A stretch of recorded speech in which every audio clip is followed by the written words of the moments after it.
Coming up on this family episode of SEVA TV, we explore new horizons, learn the story of Sue, and see the importance of family. Stay tuned for all of this and more on SEVA TV.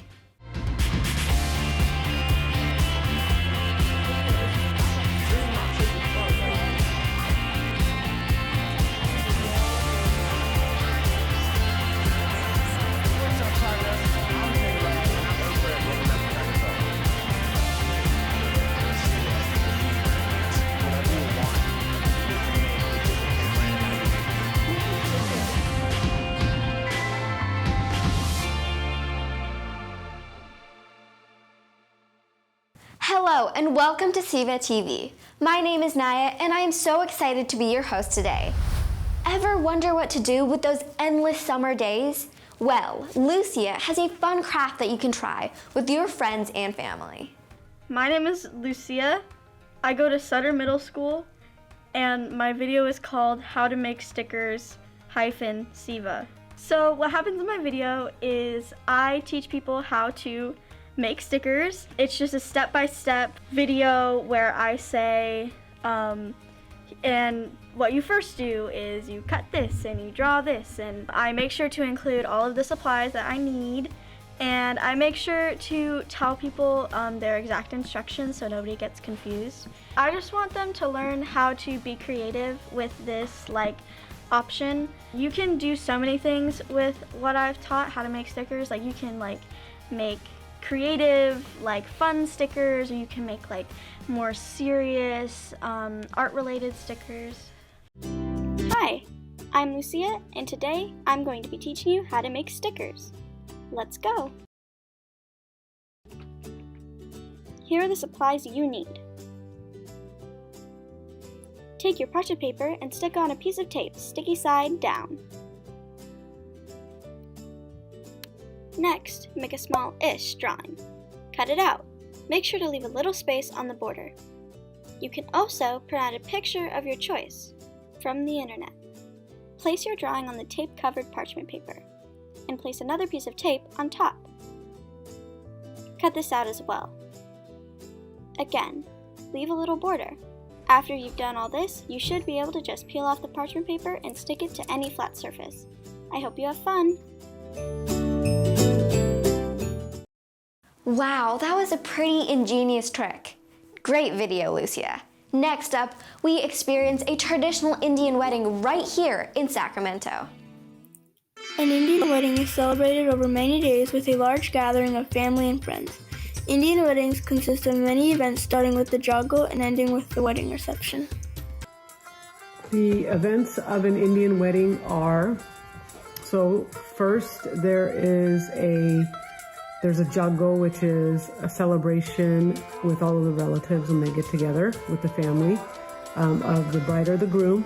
Then there is an event called the chura. That's only for the girl side, and that's when the relatives come to the girl's house and they get her dressed up and get her ready for the wedding with some jewelry, not all of it, but just some jewelry. Then there is the wedding itself, and then there's usually a reception, which is, some people have it right after the wedding as a lunch, and other people have a lunch, and then they'll do a reception later that day. The jago is the day before the wedding when everyone gets together to eat, dance, and have fun. People walk around with a jago, which is a decorated pot with candles on it.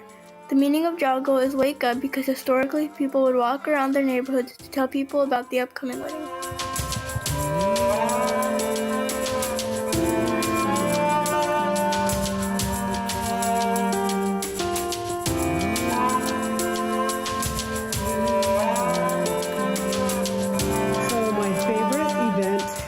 Of an Indian wedding is probably the jago, and that is because it is an occasion when all of the close family and friends get together to celebrate, either with the bride or the groom. The next event is the wedding, which is held at a temple. After both the bride and groom walk in with their families, the wedding begins with some religious rituals. At the center of the main hall at the temple is the Sikh holy book. The bride and groom sit on the floor in front of the holy book while the priest sings religious hymns. The bride and groom then walk around the holy book 4 times to conclude the wedding ceremony. So the attire at Indian weddings is the girl usually wears a bridal dress. It's called a lehenga, and it's a 2-piece dress, so the top and the bottom can be different, with a chunni or a scarf that covers the head. And the groom usually wears a turban and it's like a long shirt with pants called an echkin. That is the traditional dress for an Punjabi Indian. The wedding reception is the last event of the wedding week and can be held towards the evening or during lunch. Some receptions are held indoors while others are held outdoors. At the reception, there is a DJ, food, dancing, and much more. The reception hall is decorated with vibrant colors with a special stage that is set up for the bride and groom. All family and friends enjoy an evening of dinner and dancing.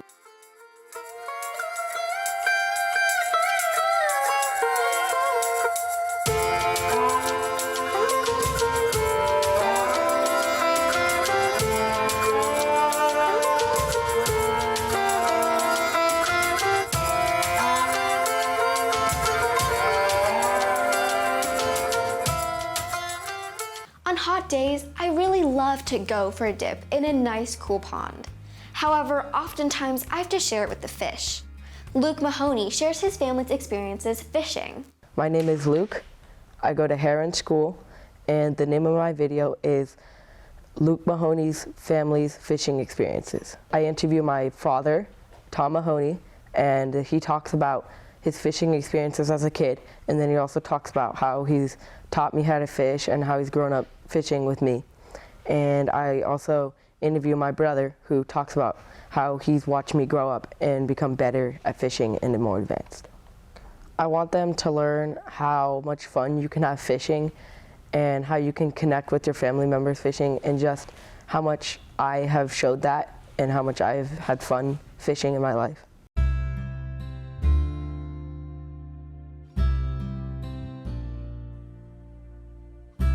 Hello everyone, my name is Tom Mahony.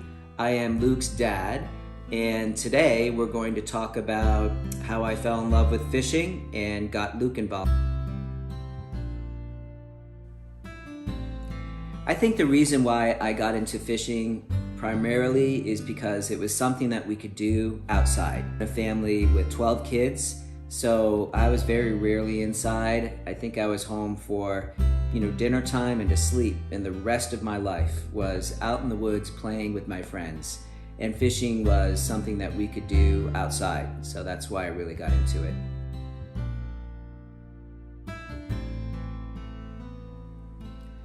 I really love fishing, probably for the same reasons now that I did when I was a kid, and that's because it's something you can do outside, and it's really relaxing. But also it's super exciting when you can catch that fish. So I really like the challenge of it, and now I really enjoy fishing even more because I get to do it with my son, Luke.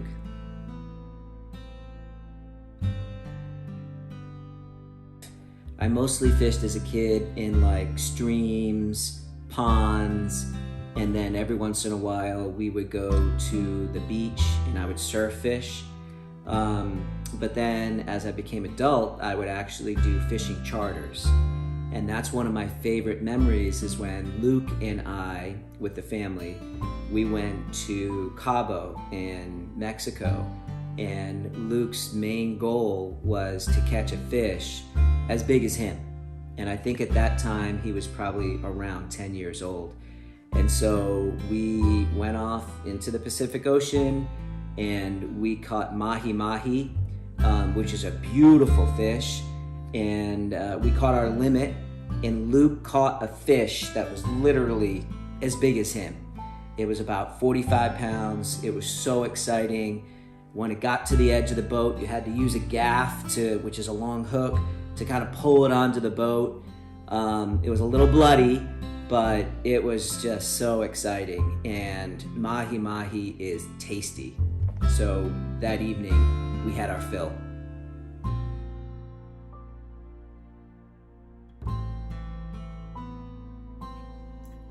Okay, so Liam, do you remember the first time I went fishing and how did I feel?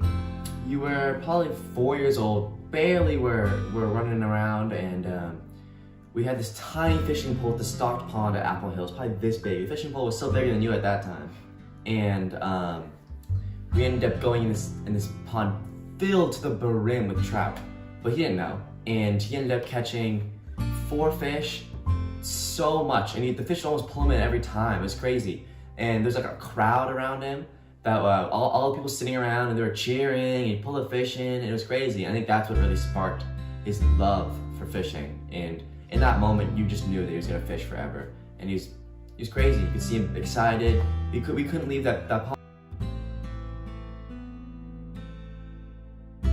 Do you remember how my fishing experiences have grown throughout my life? I know as you grew older and saw more fishermen, you always would ask what they were using, what they were catching. You couldn't pass by a fisherman and ask if they caught anything today.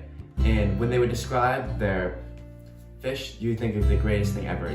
Every time we were camping, he'd wake up before the sun rose to go out and fish. As he grew older and learned a little bit more, he researched and got better at fishing. Researching what to buy. He'd go to stores with my dad, find the perfect tools and lures to use. And I know he'd go out with tons of friends and drag them to his fishing trips down the streets at all different ponds. And you could see like his skills improve and his passion for fishing really improve.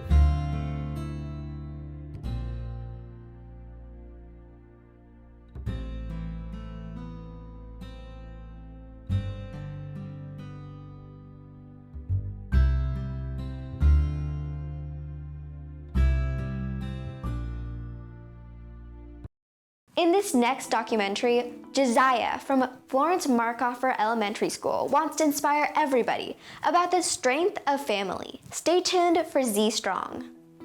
My name is Josiah. I attend Markofer Elementary, and the title of my video is Z Strong. Well, my video is about my papa. He was the bodybuilder and he went to local competitions, and then one day he was training client, got a stroke, so he powered through that a lot, and that's when we created Z Strong. That's why it's called Z Strong, and it's about how our family came together for our papa, who's Z Strong, and that's the true meaning. Well, I want them to learn that you should have pride in everything, that your family is one of the most valuable things you could have, and yeah, like you should, if anyone needs help or anything, you should always be with them. My papa is Z Strong. What is Z Strong? Let me show you. My papa is my grandpa. He was born on October 10th, 1963 in the Philippines. He moved to America when he was 7 years old. We moved to America, me, my brother, my sister, my mom, in 1970. Was when we flew in from the Philippines. My dad came in a year earlier, before 1969, to find a place for us to live. He's a good child and very respectful, and he was friendly, and he's really very dedicated also to his studies, and he was just a great kid. My papa has always loved fitness. He started working at the gym when he was 18 years old. He has worked in the fitness industry for 40 years now. I just love working people out, having people reach their goals, make them feel better about themselves, get stronger and skinnier, and work on their weight loss and strength and all that stuff. I just love being with people. My papa competed in bodybuilding and won first place 2 times. He won his first competition at age 35 and his second at age 50. My papa has always been healthy, but on August 6, 2017, he had a stroke while training one of his clients. When my papa was in the hospital for his stroke, they found that he had kidney cancer. He showed no signs of cancer, and if it hadn't been for his stroke, the doctor said it was likely that he would have died of cancer. So, what does it mean to be Z strong? You know, it's the philosophy of family, right? That you can get through anything with your family. So, sorry, I was just thinking about what we went through with your papa. And that was a lot. So, yeah, so not only his disposition, but it was the family coming together to ensure that he got better. Or anyone, you know, if anyone is sick or needs help, that kind of thing. So, and just being optimistic, that's part of being strong, not only healthy, but outlook in life, optimism, and prayer, like Mama says. So. Now my papa is almost fully recovered and back to the gym, helping people to be healthy. So when Papa got back to training, I was really happy. And it wasn't that I was just happy for myself, I was really happy for Papa, because for Papa, being in the gym is probably his favorite thing. It's one of my favorite things too. And I know that he really likes helping people and he really likes being in there. And so I was just very happy for him that he was able to do the things that he enjoys again, and that he was able to help people kind of change their lives and be healthier. Now I get to train with my papa and learn more about what it means to be Z strong.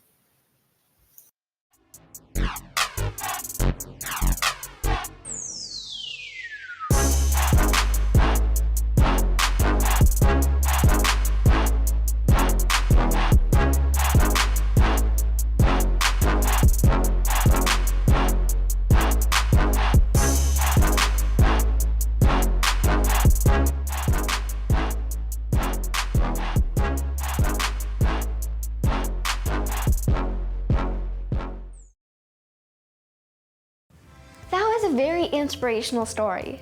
Another story of exploring new horizons comes from Pleasant Grove High School. Let's talk to Jaclyn to find out more. My name is Jackie and I go to Pleasant Grove High School. The title of my video is New Horizons. So in my video, I interview my grandmother who grew up in Bangkok, Thailand, about what it was like to immigrate to America, not having any family out here, not having any knowledge of what it was like out here. And in my video, I ask her about her experiences with culture shock and the difficulties of coming to an entirely new country.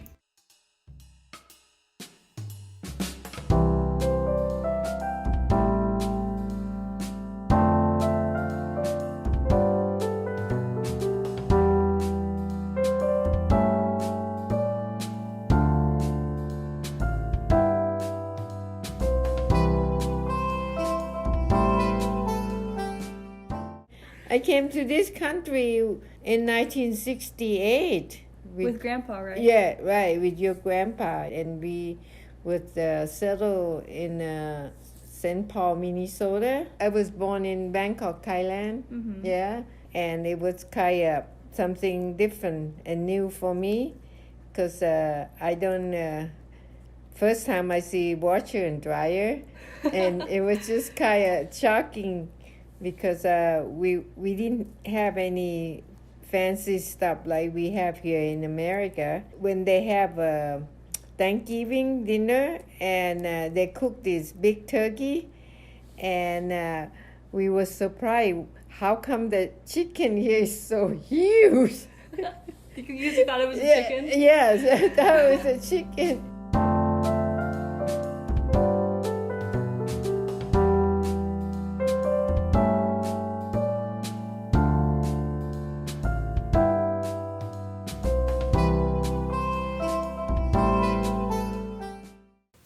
Next, we hear the story of Sue and understand the impacts of cancer.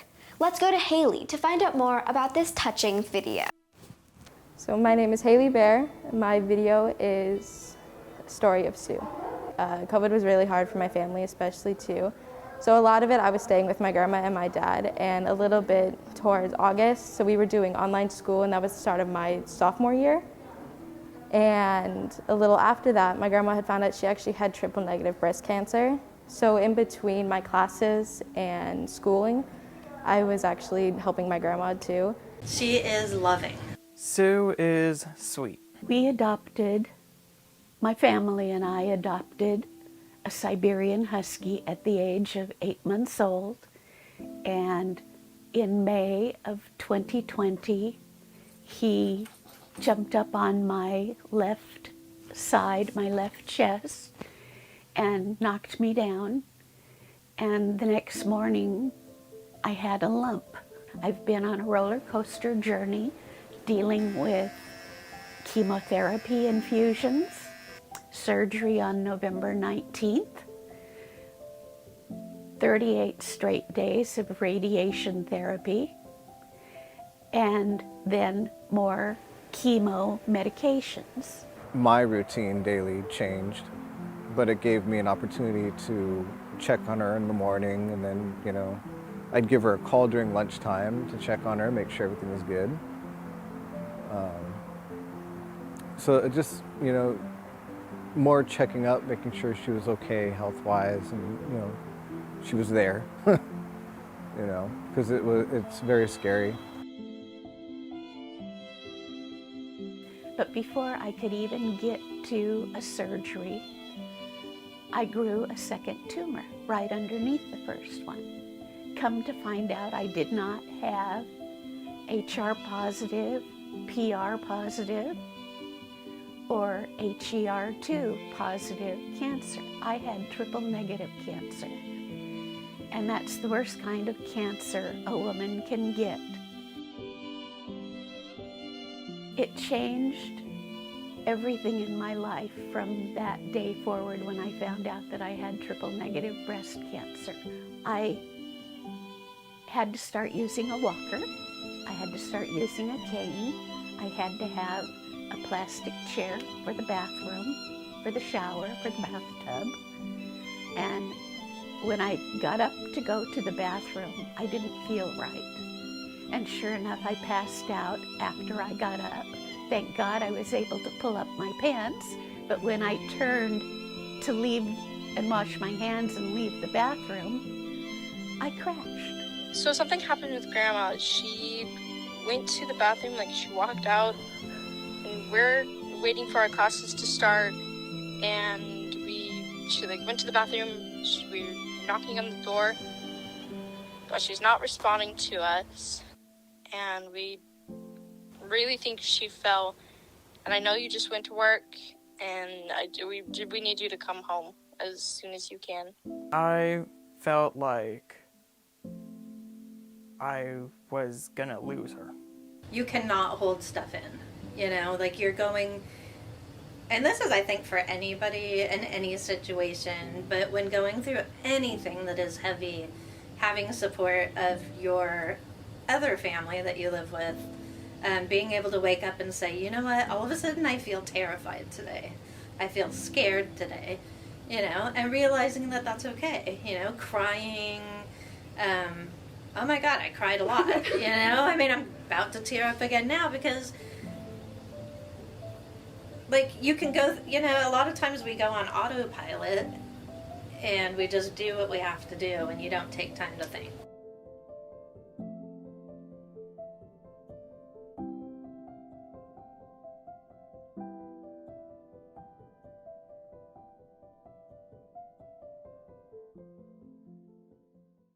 In our last video today, we learned the greatest lesson of all, the importance of family, with Izzir from Heron Middle School. Izzir, take it away. My name is Izzir.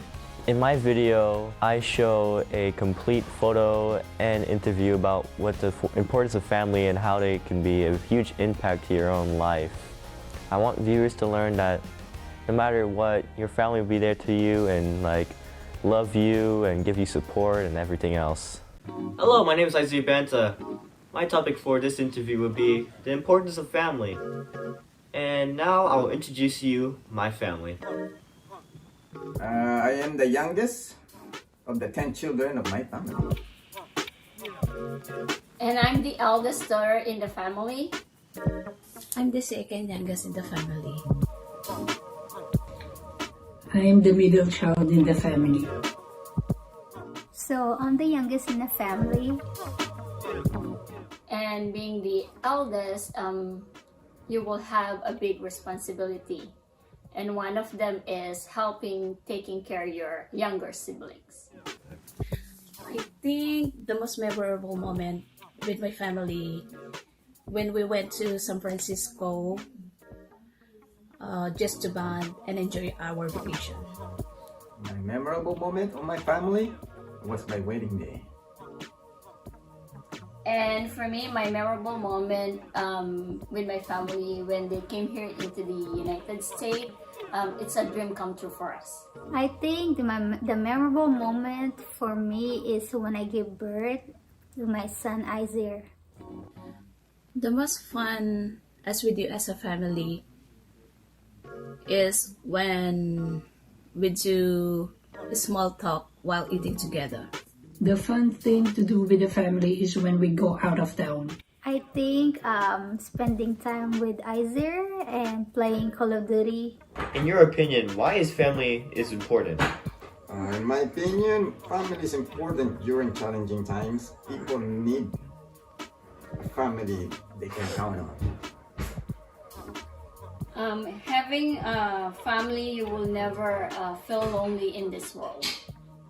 For me, family is important simply because family is your true companion from the day you were born until the rest of your life. I think family is important because no matter what's gonna happen, family is gonna be there for you and help you. My parents had the biggest impact on my life. They taught me to always be responsible and respectful to other people. Of course, for me, they're unconditional love and support. Our family helped me grow better when I was young by giving a very good advices. Our family made me a better person because of the support, the care, and love that they always give me. I learned a lot from the family, especially when I was younger, like how struggle is and how to help out each other. So, like, we got each other back. Hello again. Thank you for watching my family interview and about family importance. Remember, family is love. This is Izzir Banta, signing out. That's all we have for you today. But guess what? We have more episodes and even more videos. So if you want to check out anything else brought to you by SECC, like the SEVAs, go to secctv.org for more information. My name is Naya, and thanks for joining me for this episode of SEVA TV. See you next time.